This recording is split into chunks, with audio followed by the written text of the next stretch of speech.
All right, well, hi everyone. It's time for my session, and I'm actually really excited about this because I'm showing you 3 lessons in one that we can use to connect media arts standards with literacy. Now, the media arts standards are new. They're with our new National Core Arts Standards, but what makes them really great is that they almost align exactly with our writing and our reading standards in grades K to 12. So today I'm going to show you how you can create 3 different lessons. One for informational text, one for persuasive text, and how to put them all together through a model cornerstone assessment in our media arts standards. So it's a really exciting lesson. Now, we are connecting 2 standards. The first one is Media Arts Standard PR4. That's our anchor, which is select, analyze, and interpret artistic work for presentation. And our writing standard comes from Common Core W5.9, which is draw evidence from literary or informational texts to support analysis, reflection, and research. So I'm going to show you how you can tie those 2 in beautifully in 3 different lesson examples right now. All right, so we are just going to jump straight into how you can develop these 3 lessons in one space. And I like to do that through Buncees. They're super easy to use, and I'm going to show you some great examples.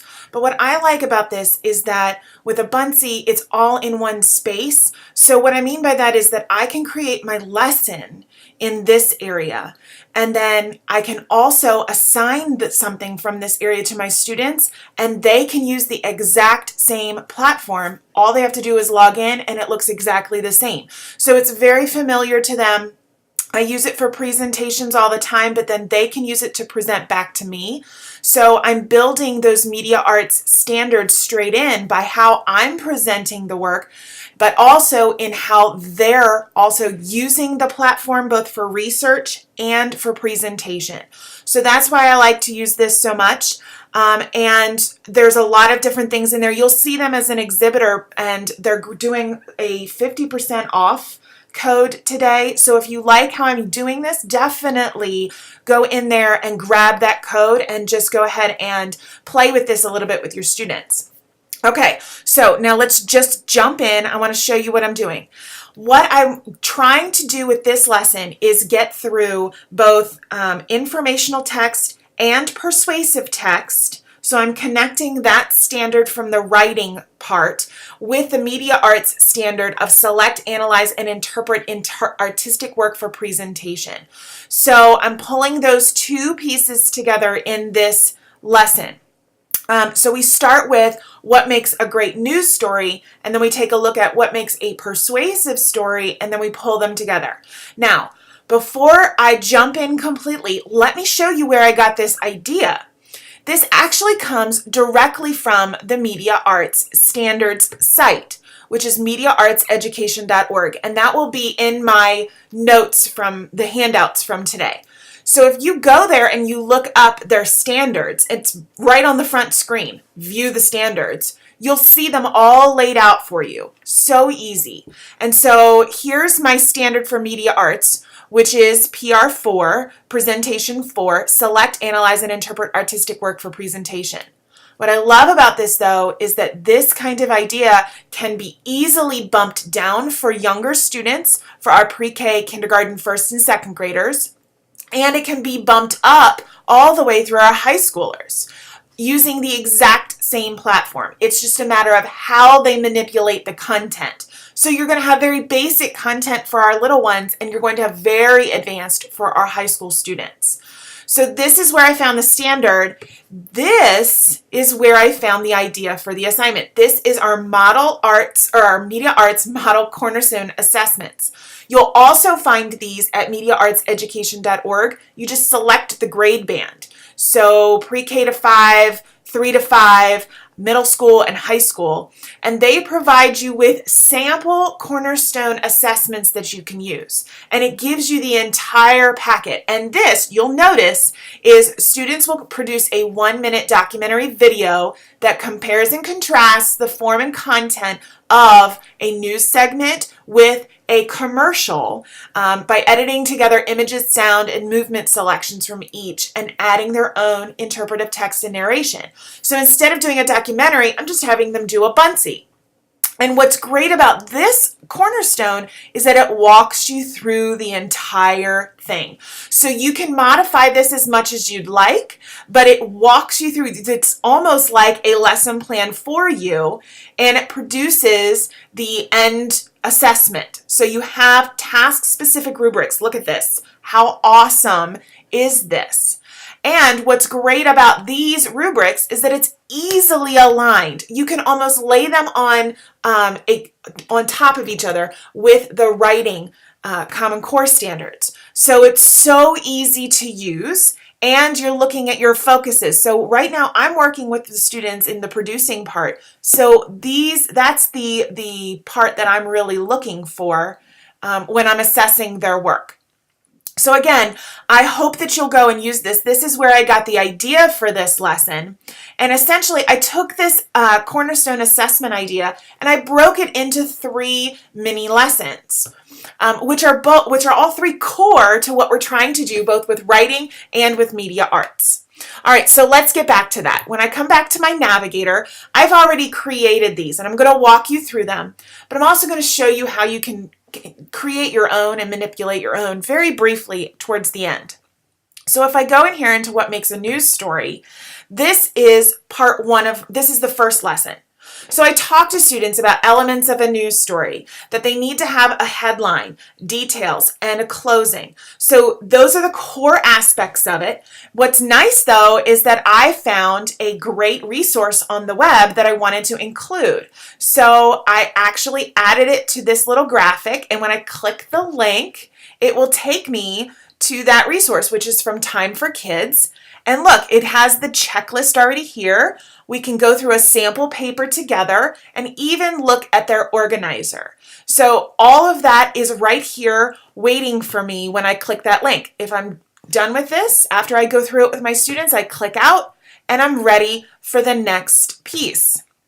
So we've gone through that whole element, and then we talk about, let's take a real news story and kind of break it apart. So we talk about hoverboards. You know, hoverboards were the biggest news story over the holiday season, catching fire. And we actually watched this video that I've embedded from YouTube right here on the screen. Didn't have to go anywhere. And then we go through, okay, what was the headline? Hoverboards can catch fire. What are the details that they identified in this news story?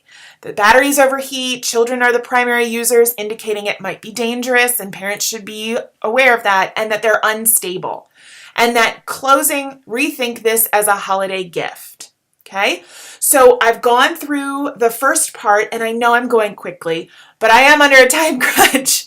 But we go through that first part together of what makes a great news story, right? We use this link as a way to go through that.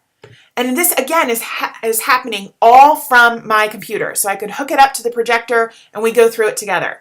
We talk through this piece and they're so engaged because it's a news story that they've heard. And then I tell them it's your turn. Now you're going to create a Buncee that presents a news story, just like I did. It's a 1-pager. So what you're asking them to do is create this screen. Okay, and on that screen, you're asking them they have to research a current news story that is relevant to them and their peers. So it can't be something that is really meant for adults. What's something that's relevant to them, like that hoverboards piece? Identify the headline, details, and closing. Include the news story in your presentation. So it doesn't have to be a video. It might be something that they heard on a podcast or the radio, and they can look for that as well. And I'll show you how in a minute. And then present your information in a clear way that uses the design principles to convey your thinking. So you don't want to pull away from that news story, and you want to make sure that everything is very clear. Sometimes students will get all jumbled and they'll move things around. You have to be very clear that they need to create this Buncee in a way that communicates the news story effectively. So that is lesson number 1, that we're pulling that together and we're meeting the informational text side of that writing standard. Now, once we're done with that, I'm going to close this. And by the way, that your turn piece, I have already added that to their assignment bin. So when students log into their account, they go to their assignments, and when they see that assignment, they just click on it and it creates an all new Buncee for them to create. And I'm going to show you that as well. All right, once I do that, oh, I'm taken to the news story. Then I can close out and I can come over to my persuasive lesson. Again, I've created it to look almost exactly the same. So students know we're in the same concept of creating a story. Now we're just mixing it up because it's not a news story. Now we're talking about a persuasive story. This would be for the following day or the next time after they've created their news story. Now we move into persuasive story. And again, the elements are all listed here, but they're different. We have a hook to get people interested, the features, which are the specific elements of the item, benefits, how will it help the consumer, and the core offer. What are you selling and for how much? Okay, so again, I can click this link, and guess what? Time for Kids also had a very similar one for persuasive stories. So, oh, I used the wrong link, but trust me, there is one for persuasive stories as well. So when you click on that, it goes through the exact same thing. Again, you're setting them up to compare and contrast in that third lesson. And so you don't want it to be completely different because you want them to be in that same frame of mind. So with that in mind, looks very similar to the news story, but this time it's a commercial. Now, in this commercial, we talk about the hook. What was the hook of this commercial? What are the features? What are the benefits? And what are the core offer? Now, what's great about this commercial, and I'm going to let you watch just a little bit of it, this allows you to talk about, this particular commercial allows you to talk about truthful advertising and false advertising, because this is actually a commercial that was created, but it's a spoof. It's a fake commercial. So they have to be able to think about, all right, is this for real or is there some lying going on here? You'll see that. Every skater lived to get air. Now air comes standing. Introducing the hoverboard, the first ever skateboard that's always catching air. No wheels, no friction, just little air. Okay, so right there you can see it said no wheels, just air. Well, how is that possible? That's not something we've already developed. So you're going to want them to start thinking, what's the difference in truthful and false advertising? It lends itself to a great conversation. All right, and what was the design in there? How did the video producers create something like that? What were the techniques that they had to use for this commercial to make it look real? So again, another great conversation that you can have that really links that artistic piece into the persuasion piece seamlessly. And then when you go in, you can have your turn. Again, very similar. You're having them to create a Buncee this time that presents a persuasive story. So you're going to include these elements. So again, they have to do the same thing that they did with the news story, but this time they're looking for a commercial. They're looking for persuasion, and they have to identify those elements on their Buncee. Now, I'm going to show you. I have not assigned this to a class yet. So when you go into Buncee to do that, it's so simple. You just click assignment, and this assignment is what makes a persuasive story. And I'm going to change that out to persuasive, and I'm going to assign it to my default class, which I've already set up, and hit save. Now, if you have 30 different classes, I really hope you don't, but if you do, you can set up each class in there, so you can assign them all the same thing or something different. All right, now, if I close out, I want to show you back in my navigation screen, over here, I can go into my dashboard, and you'll see my assignments and my classes and my students. So if you have this, when you go in, you can add your students one by one if you want, or if you have a CSV file, which your administration should have and be able to send you, you can just upload that to make it super simple to add all of your students at once. You can give them all separate logins, or like when I added these two lovely children, I just gave them K West and M West as their logins, and you can tell when they logged in and what class they belong to. So it's easy to see that. You can also add grades to that as well, so you can kind of keep up your grading system all in one spot. Super easy. But I don't want to kind of get off track here, because I want to show you. Let's say I want to add that final assignment. That final piece of this 3-in-1 lesson is that cornerstone assignment, right? So we're going to go in and populate that. We're going to add an assignment. I'm going to actually walk you through how easy it is to create with one of these. Edit my background and look at all these that you can choose from. It's pretty awesome. But I'm going to go back to my original one here that I had, and I'm going to apply it to just this slide. And then I can click to add my first item. So my first item could be just a piece of text that says compare and contrast. And you know what? It's not showing up because I have it on black. So I need to change that, right? Compare and contrast. A news and story and commercial. Include, and look, I can take this directly from my cornerstone assessment.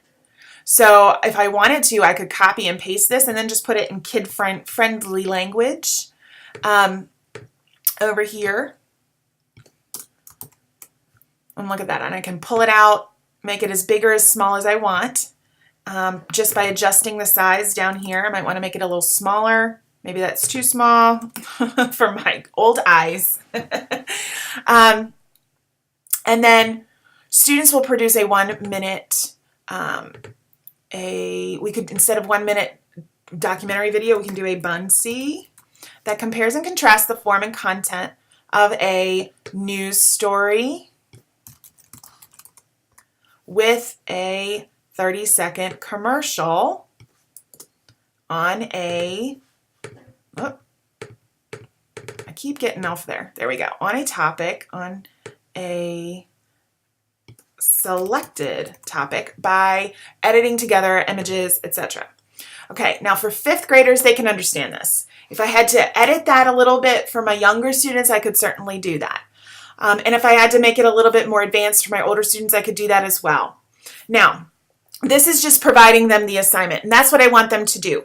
And they've already done the first assignment and the second assignment, so this shouldn't be very hard for them because they've already gone through it. You, however, have not. So let me show you some other design elements that you can add. Anytime you want to add a new item, you just click this plus, and there's a ton of options up here. You can include YouTube videos, web images, QR codes, stickers, your own files. So if students have saved a file, any kind of lists, and what I really like is Guru over here. So if I typed in news story elements and hit search, it will pull up a ton of teacher produced resources that I can include. Now, my students might not be able to include it, but I could for a lesson. If I wanted to put in there something, I don't know, like snow, I could just type in snow and I could see all of these different pieces all about snow that they could include. Okay, so all they have to do is click on one and it inserts it for them.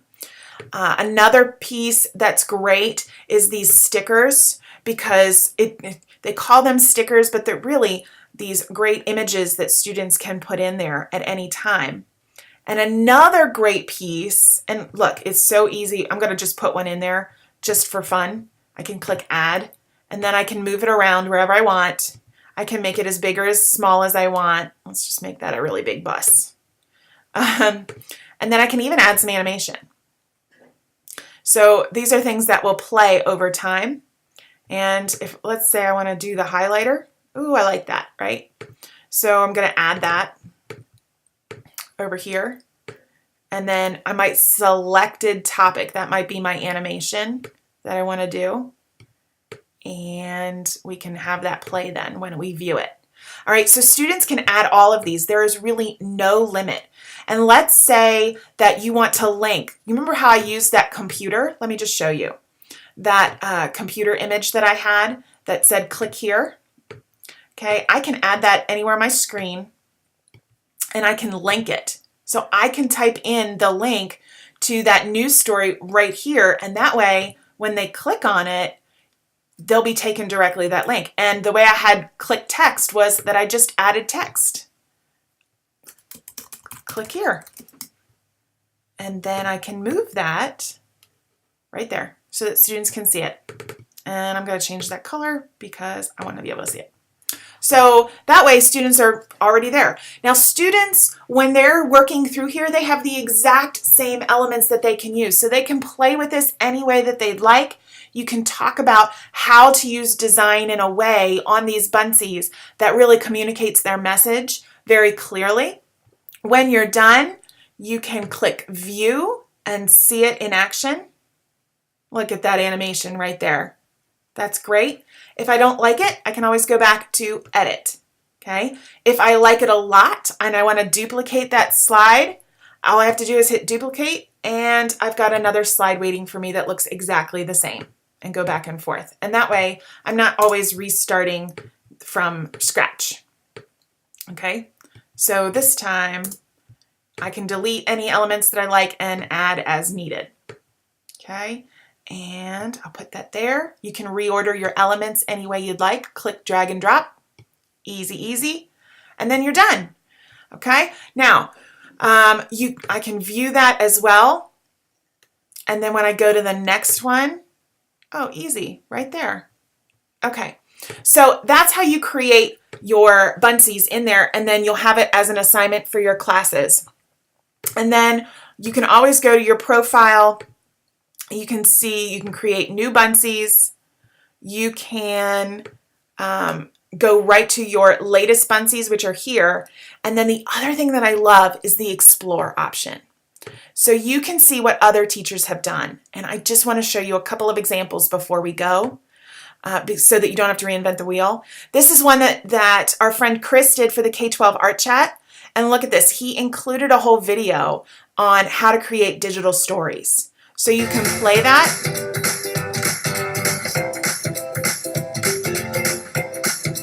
And he did this video, by the way, from a Buncee. So you're kind of weaving it all together. Again, another great digital learning piece. Here's one that a student did on Piper the polar bear. You can include QR codes into your buncees at any time. And see, this is what's great, is that you'll see these from students, that it's so easy for them to create stories and communicate what they're thinking. It's fantastic. And so I love that a student created this one. And then look at this one. I just got to say, doesn't this just look completely professional? All done by dragging and dropping different elements that you find. Changing out fonts. Look at this. This will take you to his site. You can click the blue suede shoes to hear Brady's blurb and say hi.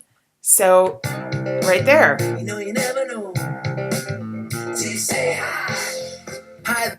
So you can include music at any point. There's a music option there as well. So I'm hoping that you're seeing how you can weave in digital storytelling with this Buncee option so easily, both for you and your students. And you can maximize it as one place to house both your assignments, your grades, and your lessons.